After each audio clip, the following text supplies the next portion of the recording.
এই পৃথিবী উপরে উপরে পুরুষরা চালাইলেও ভিতরে ভিতরে কিন্তু নারীরা চালায়। হাসান মাসুদ একজন বাংলাদেশী অভিনেতা, গায়ক, সাংবাদিক এবং সাবেক সামরিক কর্মকর্তা। তার পৈতৃক বাড়ি বরিশালে, তবে বেড়ে ওঠা ঢাকায়। ১৯৮৫ সালে বাংলাদেশ সেনাবাহিনীতে ক্যাডেট হিসেবে যোগ দেন তিনি এবং ১৯৯২ সালে ক্যাপ্টেন পদে থাকা অবস্থায় অবসর গ্রহণ করেন। তিনি নিউ নেশন এবং পরবর্তীতে ১৯৯৫ সালে ডেইলি স্টারে ক্রীড়া প্রতিবেদক হিসেবে কাজ করেন। তিনি ফেব্রুয়ারি ২০০৪ থেকে ২০০৮ পর্যন্ত ব্রিটিশ ব্রডকাস্টিং কর্পোরেশনের বাংলা শাখার অধিবেশনের একজন সংবাদদাতা ছিলেন। সারাদিন সামরিক শাসন, তারপর সাংবাদিকতা, কিন্তু তার প্রতিভা অপেক্ষা করছিল অভিনয়ে। ফারুকের সঙ্গে পরিচয় তারপর তো সবারই জানা। ব্যাচেলর এবং 69 করে যে জনপ্রিয়তা মাসুদ হাসান পেয়েছিলেন সেটা আর কোনো নাটক বা সিনেমায় পাননি, এটাই সত্য।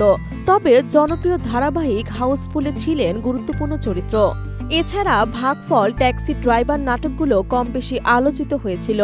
বিশেষ করে ভাগফল নাটকে সুন্দরী চিত্রনায়িকা মৌসুমীর স্বামী হিসেবে দেখতে শ্যামবর্ণের হাসান মাসুদের অভিনয় অনেকেই মজা দিয়েছিল।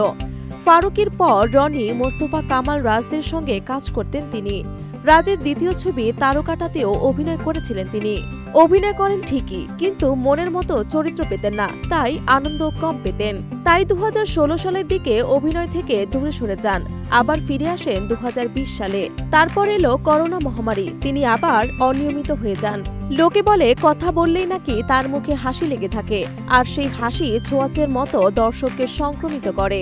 দর্শক তাকে টিভি পর্দায় দেখলেই বিনোদিত হন। এক কথায় তিনি সবার প্রিয় অভিনেতা।